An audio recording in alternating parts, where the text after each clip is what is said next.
തൃശൂരിൽ മാനസികാരോഗ്യ കേന്ദ്രത്തിൽ നിന്ന് ചാടിയ രോഗി 3 പേരെ കുത്തിപ്പരിക്കേൽപ്പിച്ചു.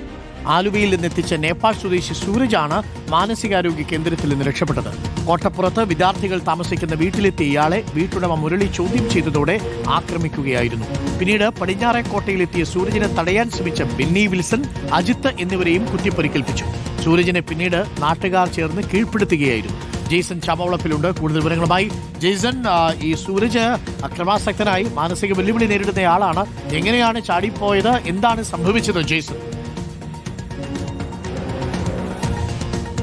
അരുൺകുമാർ, ഇന്ന് പുലർച്ചെ 1:15 സംഭവം ഉണ്ടാകുന്നത്. മാനസികാരോഗ്യ കേന്ദ്രം എന്ന് പറയുന്നത് തൃശ്ശൂരിലെ പടിഞ്ഞാറക്കോട്ടയിലാണ് സ്ഥിതി ചെയ്യുന്നത്. അവിടെ നിന്നാണ് 31 വയസ്സുള്ള നേപ്പാൾ സ്വദേശി സൂരജ് ഇന്ന് പുലർച്ചെ ചാടിപ്പോയി എന്ന് മാത്രമല്ല, ആയുധങ്ങളുമായി 3 പേരെ ആക്രമിക്കുകയായിരുന്നു. തൃശ്ശൂർ കോട്ടപ്പുറത്തിന് സമീപത്ത് വിദ്യാർത്ഥികൾ താമസിക്കുന്ന ഒരു വീട്ടിലേക്കാണ് ആദ്യം ഇയാളെത്തിയത്. അവിടെ കുത്തിപ്പരിക്കേൽപ്പിച്ചു. വീട്ടുടമയായ മുരളി ഇതിനെ ചോദ്യം ചെയ്തു. അതോടുകൂടി മുരളിയെയും കുത്തി.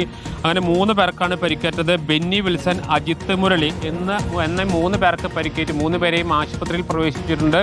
എങ്ങനെയാണ് ചാടിപ്പോയതെന്ന് സംബന്ധിച്ചുള്ള അന്വേഷണം തുടങ്ങിയിട്ടുണ്ട്. സ്വാഭാവികമായും മാനസിക വെല്ലുവിളി നേരിടുന്ന ആളുകളെ താമസിപ്പിക്കുന്ന സ്ഥലമാണ് മാനസികാരോഗ്യ കേന്ദ്രം തൃശ്ശൂരിലെ പടിഞ്ഞാറക്കോട്ടയിലുള്ളത്.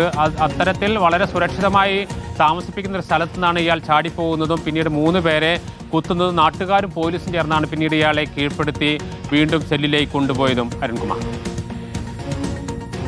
ഓക്കെ.